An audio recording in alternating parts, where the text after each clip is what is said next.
How's it going, everyone? BrewUnited here for the final conclusion of Final Fantasy II. It's not really the final fantasy. Never mind. Those who have played it for a while understand what I mean. But Final Fantasy II Part 4. This video is going to show the last fight of the game, all the way through all the credits. Well, not all the credits with who built the game, but actually we're going to stop a little bit before that. I feel like I might be giving them some disservice there by not doing that, but if you're really that interested in who made the game, I recommend looking up. We'll stop near the end of the storyline, so we'll show really the playthrough of gameplay through the story of all the characters and where they ended up. Hopefully you'll stick around. Again, this is a 4-part series. This is the conclusion of it. If you want to watch all the other ones, you can look somewhere on here for a card that will show you where you can go. Hope you enjoy. See ya. So, one thing to notice is I'm level 43, or 40s, and don't adjust your set. We're going to teleport back in time to 1991, when my characters were level 99. I bought tons of elixirs, I have all the things, and my characters are as powerful as you can make them, with the exception of just buying out more items. So I have every item in the game, I have every level you can get, I have all the spells, and we are going to head down to the final battle. So here you see Fusoya and Golbez approaching Zemus, and they're going to attack him. Now, Zemus is, by himself, quite a powerful character. In fact, probably the most powerful character in the game. Fire 3, all the spells that Golbez and Fusoya can put together really don't do too much to him, and you can see that they're doing basically everything I would do. You know, casting all the level 3 spells, trying to hold him, slow him, do everything to Zemus that you possibly could to defeat him, because he is the ultimate evil that we've come across so far. So White is one of those spells that is the most powerful spell for the White Mage, and at this point Fusoya's like, alright, I tried everything else, so let's go ahead and zap him with Meteo. So if you remember Meteo from Tella, and his lack of hit points took him out. But also lack of magic points, because it didn't have enough to ultimately cast it. So White and Meteo together, and you hit him for all 9s. And Zemus gives kind of an ominous message here. So he said, this is only the beginning. So Zemus is only the beginning form of what will become to known as the last fight. So this is a common theme throughout Final Fantasy, as I mentioned in the 3rd video. You know, it's kind of like the more difficult bosses again and again and again. So you think you've won here. That's not going to be the case. We'll just go ahead and lay it out like that.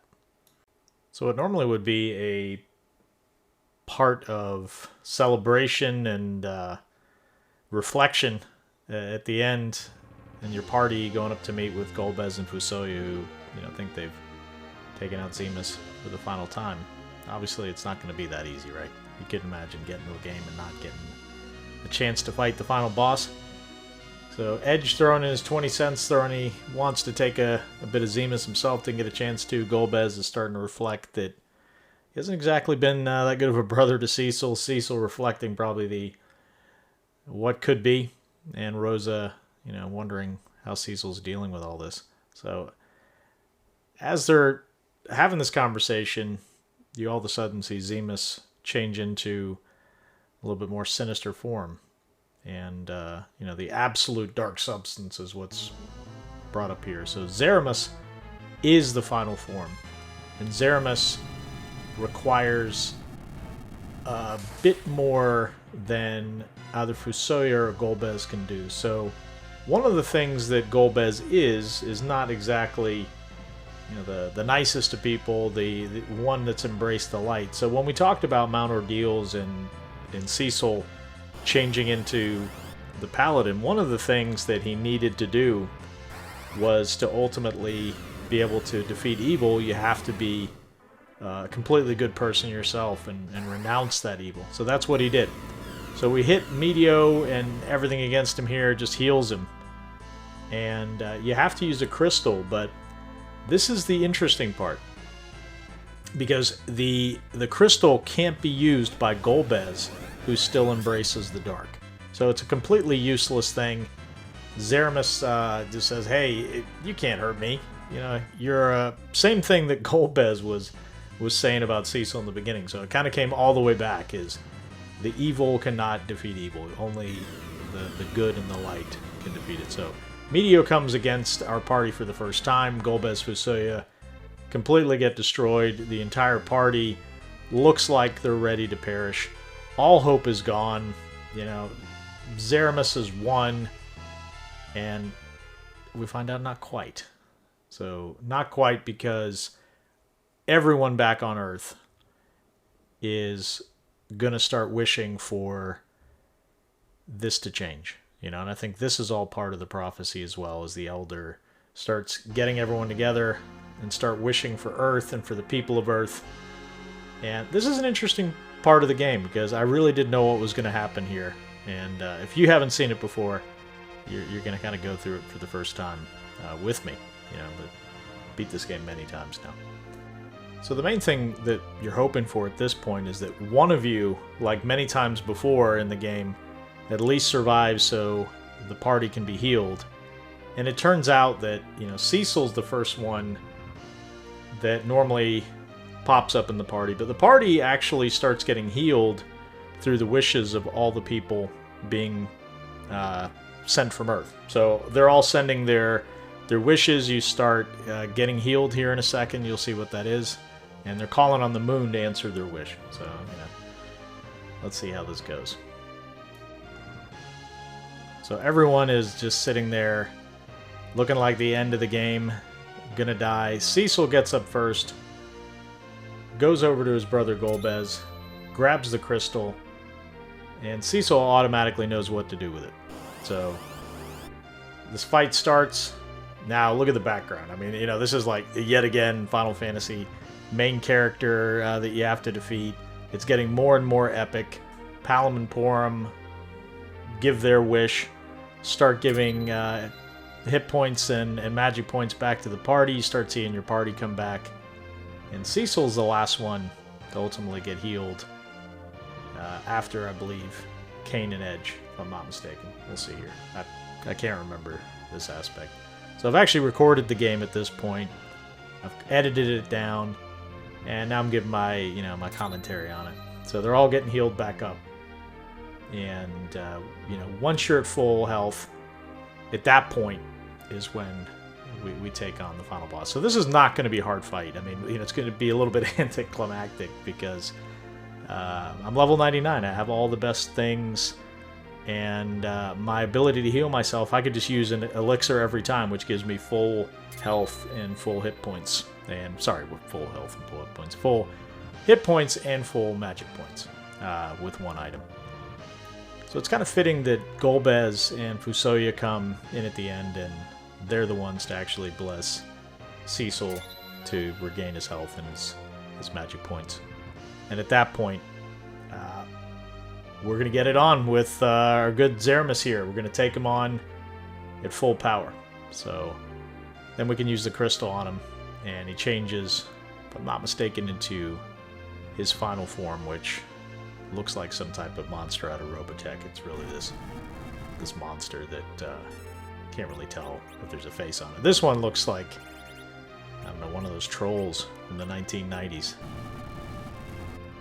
So here's Cecil, ready to use the crystal, and the crystal basically does the final form change to Zeramis. So he realizes that he's actually fighting not someone of the dark right now, and now you have this really weird, I don't know, what does that even look like? I can't really make heads or tails of it. Literally, it just looks like some blob. And we have the ability to keep casting Cure 4. I actually don't even need it. I don't think this creature can do enough damage. So I've got Bahamut. I'm going to show you some of these. These are some of the final summons that the game can produce. Cecil by himself does a ridiculous amount of damage. You know, 5,000 damage. You even got Rydia here now coming out with Bahamut. So let's take a look at this. Doesn't look anything like it does in the later games, but back then, man, that was such an amazing thing. Virus even being cast on it, a couple hundred points of damage. Just so pathetic, the amount of damage you can do when you're level 99. I don't think the game actually scales Zeramis here to actually be able to do the type of damage on level 99. Because I remember fighting him in your 40s. That's a hard fight. I mean, it really is not easy. Even with Big Bang there, it still didn't do a lot of damage. So we're just going to keep curing herself. I'm able to throw white spears at him, which I think do all 9s. I mean, this is just such an unfair fight at this point. Let's do... I don't know why I did Odin here. Odin won't actually do any damage. Look at that, all 9s from a weapon that I can toss. Do we have... yeah, let's cast white, just so you can see that. So Odin that I'm trying to cast here is actually a summon that just disappears if you can't kill it outright. So what he normally does, he goes across the screen of lesser enemies and just slices them in half. So it's one of those like really visual summons you could do. And there's all 9s again. Look at that. Just absolutely wrecking this poor creature. You know, weak. Oh yeah, it brings me down. It gets me a little lower in hit points. But I'm going to be able to pull this out. So what I'll do is get life, bring her back up. Can immediately toss an elixir. She isn't afflicted by the virus that everyone else. So you see them slowly ticking down. So this is again an unfair fight. I've got all the items that I need to bring everyone perfectly back to health. And you've got Kane sitting here doing massive amounts of damage. We're going to toss another white spear. I mean, just constant 5,000 to nearly 10,000 damage back to back to back. And yeah, let's use Rosa for healing here. Let's just keep the heals coming. Cure 4 with her is going to basically get everyone back to exactly what they need to. Let's do Bahamut. Let's just keep this, merry-go-round of damage going. There we go. So nearly back to full health. Kane, when he's in the air, you don't end up being able to heal him. So that's one thing that's a little annoying at times, because you would like for him to get healed. So now my magic, according to that spell, is now made invalid. I can't really cast anything that was already in play. That's okay. We can keep the damage coming after that. I really had nothing that was keeping me protected, like wall or any type of float spell or anything on. And what normally should be a much longer fight, as you can see, he's going down in flames pretty quick. So not a hard fight for level 99. And, really a fun little switch there at the end, going from level 40-something and not having to level. And actually, the really cool part about that, showing level 99 characters with all the items, the save game from 1991 was still on my game cartridge. It still worked. And a neat little twist, I actually used my Retron 5 with an SD saved card and was actually able to save that game up to the cloud. Popped in my Google Cloud account. So I actually have a game from 1991 that I saved, copied over, and made forever available. If I wanted to, I could go back and play the same game. I'm actually thinking I'm going to restore quite a few of my my retro games that way. I'm going to see how many I can get up in the cloud, because you can actually reverse restore them back to, let's say you replace the battery. You could do that. So end of the game here. Zeramis is defeated, and we're able to huddle together and watch his demise as Fusoya gets up, and also Golbez. Quite a game. That's what I would say to anyone who is on the fence of playing it. If you watch this, if you watch part of this, if you're joining this video instead of watching the other ones, hey, maybe if there's enough here that you like, you've seen the end of the game, maybe, play through the entire thing. This is the original version of it. I know there's other versions where they've tweaked, improved some of the graphics. I've seen some of the ones where I don't even recognize the game. The graphics are that different. But, it's one of those games that I think is timeless. I think it could definitely be an amazing option if Squaresoft, Square Enix, man, I can't ever remember what they are right now. I feel like I'm stuck in Retroland at Square. It's no longer Square.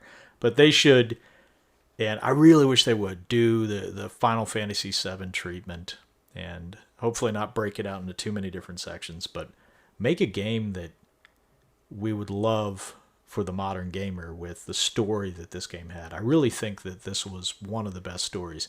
This game actually made me look for Final Fantasy III, and actually I just recently purchased that for a pretty good price loose. As you know, I like to purchase a lot of loose games because I'm really about playing the game. I love the aspect of going back in, you know, my retro gaming times, and if I don't have the game anymore, if one of my friends had it and I never really owned it, I love them purchasing it and having that physical copy. So everyone's different. Not saying you have to do that, but I really do love the physical media. And anyway, enough about my gaming. Let's get back to what we're playing here. So Golbez is realizing all the stuff that he did. He's gonna ultimately head back with Fusoya and go into a long-term slumber with him, you know, maybe so that people can forget about all the evil that he's brought. And I think he realizes also it's time for him to go on. He is extending an olive branch here to Cecil, you know, and asking him, you know, hey, I hope at some point you can see me as your brother. And everyone's rallying around Cecil.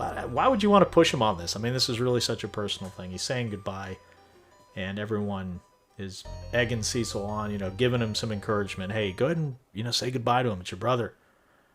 And he does. You know, he tells him goodbye, and he calls him brother for the first time. I feel like I should say, and that made all the difference. But did it really? I don't know.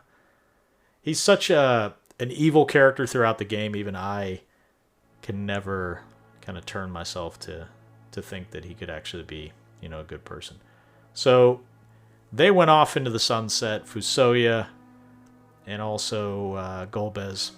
And I think we're getting to the part of the game that, you know, I shouldn't comment on it. I think you should enjoy the end of the game. You actually cannot skip through dialogue on this, so it's just going to take its time.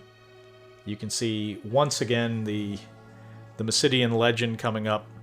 So I think I'm going to bow out here. I'm going to, you know, finish the video from a commentating standpoint. I'm going to leave the video to keep going, and I hope you enjoy. There's going to be about another, you know, 12 or 13 minutes of this. It really does wrap up the story of what happened. So it shows really the wedding of Cecil and Rosa. It also shows all of what the party members ended up doing. Some little maybe hints around relationships you'll see. Edge and Rydia is one that emerges here. I'd really like to thank you again if you've watched all these videos. They've been really fun to make. As I mentioned in kind of the joking video where I'm eating cereal, if you haven't seen that, it's kind of a comical look at myself. I really underestimated this, not just how long this game is, but how really 2 videos would never do it justice, you know. And I guess you could do a much shorter video with a lot less. But again, really appreciate everyone watching this. And we're going to show the final credits without me talking. I'm going to crank maybe the music up just a little bit. And hope to see you in some of my next videos. Got a couple more that are already stacked, already 90% done. And we'll go back to our regular scheduled programming starting next week. See you, everyone.